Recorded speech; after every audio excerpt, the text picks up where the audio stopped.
मित्रों नमस्कार। आज का हमारा पाठ है भाषा के विविध रूपों पर प्रकाश डालिए। हमने भाषा की परिभाषा, भाषा की विशेषताएं देखें।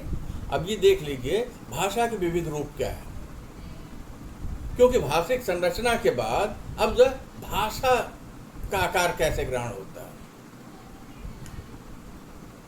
तो हमारे यहाँ पाठ्यक्रम में क्या है, बोली। अब सवाल इस बात का है कि आखिर ये बोली क्या है। तो हम किस पे बातें करेंगे, हम बोली पे बातें करेंगे। बोली, बोली शब्द, डायलेक्ट भाषा का वह रूप है जिसका व्यवहार घर में अर्थात बहुत ही सीमित क्षेत्र में होता है। बोली क्या है, कहते भाषा का वह रूप है जिसका व्यवहार घर में या बहुत ही सीमित क्षेत्र में होता है। इसका व्यवहार छोटे भूभाग में लोग करते हैं, जिनकी संख्या विभाषा व्यवहार करने वालों से कम होती है। वह किसी अत्यंत सीमित क्षेत्र की घरेलू बोलचाल की भाषा का माध्यम होती है। बोली का स्वरूप थोड़ी थोड़ी दूर पर परिवर्तित हो जाता है। बोली के संदर्भ में हमारे यहाँ एक लोकोक्त एक कहावत प्रचलित है, कोस कोस पर पानी बदले 3 कोस पर बानी। बानी वाणी, ये बोली है। कहते हैं अर्थात कोस कोस, एक कोस में 3 किलोमीटर होता है।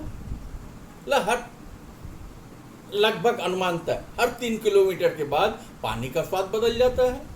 कोस कोस पर पानी बदले 3 कोस पर वाणी, मतलब क्या, लगभग 9 किलोमीटर के बाद, लगभग पे ध्यान दीजिए, लगभग 9 किलोमीटर के बाद जो मनुष्य के द्वारा वाणी जो बोली जाती है वो उसका स्वरूप क्या हो जाता है, वो परिवर्तित हो जाता है। और बोली कहाँ रहती है, कहते बोली जरा भी साहित्यिक नहीं होती, बल्कि ये बोलने वालों के मुख में निवास करते हैं। सबसे लघु इकाई है। डॉक्टर कपिल देव द्विवेदी जो है बोली को परिभाषित करते हैं और वो लिखते हैं, जो भाषाएं मंडलीय स्तर पर स्वीकृत रहती हैं तथा जिनमें साहित्यिक रचनाएं भी विद्यमान रहती हैं, उन भाषाओं को बोली की श्रेणी में लिया जाना उचित है। जैसे हिंदी की बोलियां ब्रज, अवधी, कुमायूनी, बुंदेली, भोजपुरी, खड़ी बोली आदि। डॉक्टर द्विवेदी की परिभाषा जो है अपनी जगह सही है, लेकिन अभी हम बातें कर रहे थे कि बोली कहाँ होगी, जिसका क्षेत्र सीमित होगा। बोली कहाँ बोली जाती होगी, अपने परिवार में, अपने घर में, अपने आसपास के लोगों में, सीमित क्षेत्र में। और इसका सबसे लघु रूप बताया कहाँ, बोली व्यक्ति के मुख में निवास करती है। तो अगर बोली व्यक्ति के मुख में निवास करती है तो सीधी सी बात है कि यहाँ जो साहित्य वगैरह का कोई बंधन नहीं है। सीधे सीधे हमसे कह दिया गया कि इसका कोई साहित्यिक रूप नहीं होता। परिभाषा बहुत अच्छी है, लेकिन इसके बाद भी अपनी शर्तों पे थोड़ा सा कटती है। डॉक्टर हरिप्रसाद सक्सेना बोली पर विचार करते हैं और वो लिखते हैं, किसी सीमित क्षेत्र की उस उपभाषा को बोली है जो उस क्षेत्र के निवासियों के स्वभावतः घरेलू बोलचाल की भाषा होती है। इसका उच्चारण लगभग है जो केवल वक्ताओं के मुखों तक ही सीमित रहता है, जो तनिक साहित्यिक नहीं होती है और जिसकी रूप रचना में स्थानीय भेद स्पष्ट विद्यमान रहता है, क्योंकि वह अपनी समीपवर्ती बोली से भिन्न होती है। डॉक्टर हरिप्रसाद सक्सेना की जो परिभाषा है, ये बोली की शर्तों को पूरी तरीके से परिभाषित करने में समर्थ है, और शायद बोली यही है भी। किसी सीमित क्षेत्र की उस उपभाषा को मतलब इन्होंने क्या कहा, उपभाषा को जो है बोली से जोड़ा और कहते हैं ये उस क्षेत्र के निवासियों के घरेलू बोलचाल, घरेलू को जो है थोड़ा सा ध्यान देना है। और इनमें क्या है, इसका उच्चारण लगभग जो है क्या होता है, घर में तो मिलता जुलता है, व्यक्ति के मुख में रहता है, इसका दायरा बहुत ही सीमित है और ये जरा भी साहित्यिक नहीं होती है, और इसमें जो है स्थानीय भेद विद्यमान रहता है कि नहीं? जैसे हर जिले के, हर तहसील की, हर तालुका के अपनी अलग बोली है, और जैसे तालुका बदलता, जैसे जिला बदला, जैसे क्षेत्र बदला, बोली बदल गई, है कि नहीं?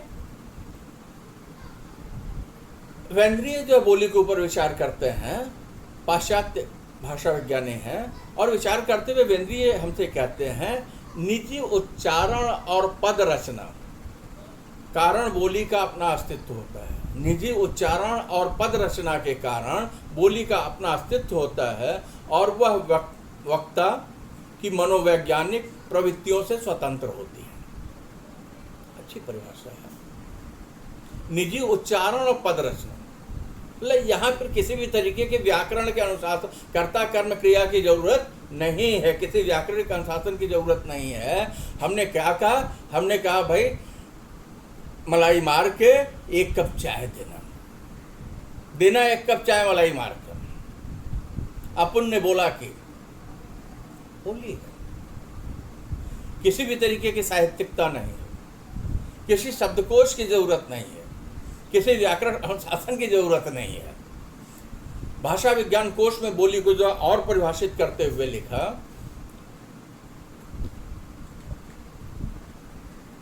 Popular speech mentally that of the illiterate classes, especially a local dialect of the lower social। बहुत अच्छी बात है। पॉपुलर मतलब क्या? ये चर्चित है। स्पीच बातचीत करने के लिए मानसिक रूप से शिक्षितों और अशिक्षितों, शिक्षित और अशिक्षित क्लास के बीच आपस में, स्पेशली विशेष रूप से लोकल, स्थानीय डायलेक्ट, स्थानीय प्रभाव, स्थानीय बोली, लोअर सोशल, इस तरीके से किसी स्थान विशेष के निम्न वर्गीय अशिक्षित लोगों के बोलचाल में प्रयुक्त भाषा को बोली कहा गया है। Doctor PD. गुणे ने बोली को इस प्रकार परिभाषित किया है, बोली उन सभी लोगों के बोलचाल की भाषा का वह मिश्रित रूप है जिनकी भाषा में व्यवहारिक भेद में अनुभव नहीं किया जा सकता। कभी कभी कोई बड़ा साहित्यकार बोली विशेष को विभाषा का स्तर प्रदान कर देता है। ऐसा ही होता है जैसे सूरदास, जायसी। सूर ने ब्रजभाषा और जायसी ने अवधी भाषा को विभाषा का स्तर प्रदान करने में प्रमुख योगदान दिया। ब्रजमंडल की बोली थी ब्रजी, लेकिन भाषा का रूप पा गए। अवधी अवध क्षेत्र की बोली थी, लेकिन अवधी ने अपने साहित्यिक रूप को पा लिया। ऐसा भी होता है कभी कभी कोई बोली विकसित होकर भाषा का रूप धारण कर लेती है। इसका सबसे बड़ा उदाहरण, जिस भाषा में मैं बोल रहा हूं, ये भाषा कौन सी? हिंदी भाषा। खड़ी बोली ने अपना विकास किया है, और खड़ी बोली का वो विकसित रूप साहित्यिक हो गया, परिनिष्ठित हो गया, परिमार्जित हो गया, शिक्षित लोगों के द्वारा बोली जाने लगी। और इसके समानांतर क्षेत्र विशेष में छोटी छोटी बहुत सी बोलियां जो है 3032 बोलियां जो चल रही हैं। तो क्या हुआ? वहां जो है सूर और जायसी के द्वारा ब्रज और अवधी ने वो भाषा का रूप लिया। तो यहाँ जो है पता चला कि खड़ी बोली ने जो है अपना स्वरूप विकसित किया और सीधे सीधे वो भाषा में हो गए। क्योंकि ये जो खड़ी बोली जिसको हम कह रहे हैं, ये कहाँ बोली जाती? दिल्ली के आसपास बोले जाने वाली भाषा थी। जो मुगल दरबार में काम करने वाले अमले कर्मचारी थे दिल्ली और मेरठ के आसपास, वो आपस में अपने घर में इस बोली का प्रयोग करते थे। लेकिन समय के साथ ये फैलती गई और क्रमशः जब परिनिष्ठित होती गई, परिमार्जित होती गई। और इसके विस्तार ने, इसके परिमार्जन ने, इसके परिनिश्चित होने ने इसके बोली के स्वरूप को परिवर्तित कर दिया और यह भाषा के रूप में, जो खड़ी बोली के रूप में जानी जाने लगी। भाषा और बोली में मुख्यतः 3 अंतर है। स्पष्ट है, परिभाषाओं पे हमने बात कर दी, स्वरूप पे बात कर दी। भाषा और बोली का अंतर क्या, उस पर जो हम लोग चर्चा कर लें। बोली के लिए पहली शर्त है, बोली का कोई परिनिश्चित रूप नहीं होता। दूसरी बात, बोली में एक रूपता होती है। विविधता या विविध रूपता भाषा की प्राण शक्ति है। बोली एक जैसी होती है, लेकिन अगर कई रूप दिखाई पड़ रहा है तो वो बोली नहीं है। फिर वो मिल करके जो है कहीं ना कहीं भाषा के स्वभाव को व्यक्त कर रहे हैं। तीसरी बात, अनेक बोलियों के सामूहिक रूप का नाम भी वस्तुतः भाषा है। मतलब बहुत सी बोलियां जब मिलती हैं तो बहुत सी बोलियां मिल करके भाषा का निर्माण करती हैं। भाषा की अपेक्षा बोली का क्षेत्र बहुत ही सीमित होता है। उसके बोलने वालों की संख्या कम होती है, उनका महत्व कम होता है। किसी भाषा क्षेत्र में बोली जाने वाली बोलियां ही वस्तुतः उस भाषा की जीवनी शक्ति हैं, जैसे ब्रज, अवधी, राजस्थानी इत्यादि। आज विषय थोड़ा सा परिवर्तित होगा, लेकिन राजनीतिक कारणों से क्या हो रहा है कि बोलियों को संविधान की 8वीं अनुसूची में शामिल कर दिया जा रहा है, और अगर एक एक करके इनको निकाल दिया गया तो खड़ी बोली के पास बचेगा क्या। फिलहाल वो दूसरा विषय है। यहाँ हम आ जाएं तो हम बोली पे बातें कर रहे थे। एक बात स्पष्ट होगी, बोली का कोई परिनिश्चित रूप नहीं होगा। दूसरी बात होगी, बोली में एक रूपता होगी।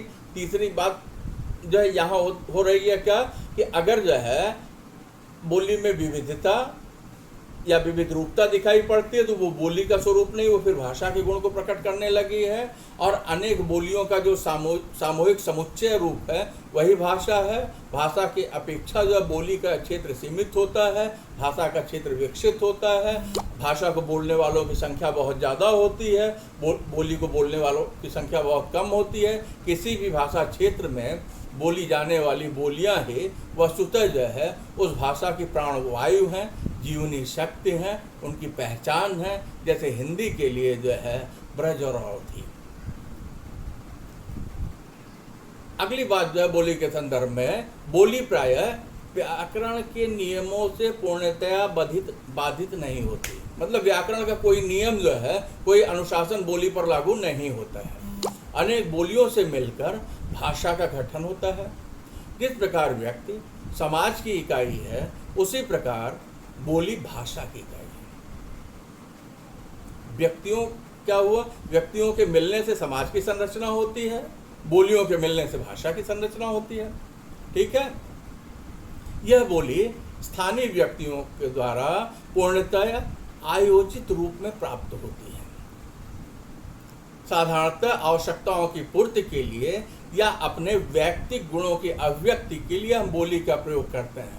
अरे जैसे कलकतिया हिंदी, मुंबईया हिंदी, दक्षिणी हिंदी, मद्रासी हिंदी, पंजाबी हिंदी, मतलब वो स्थानीय प्रभाव जो तो नागपुरिया हिंदी, मतलब अलग अलग स्वरूप तो आने लगे हैं ना। केवल अनेक बोलियों का क्षेत्र हिंदी भाषा का क्षेत्र है और उनका सामूहिक रूप भी हिंदी के नाम से जानी जाती है। किसी भाषा की बोली से भिन्नता रखते हुए भी इतनी भिन्न नहीं होती कि दूसरी बोली उसे समझ न सके। ठीक है, इस तरीके से हमने जो है किया क्या कि बोली क्या होती है, बोली का स्वरूप, बोली की परिभाषा को परिभाषित किया। ठीक है, समझ में आ गया? कुछ हो तो फिर बताइए।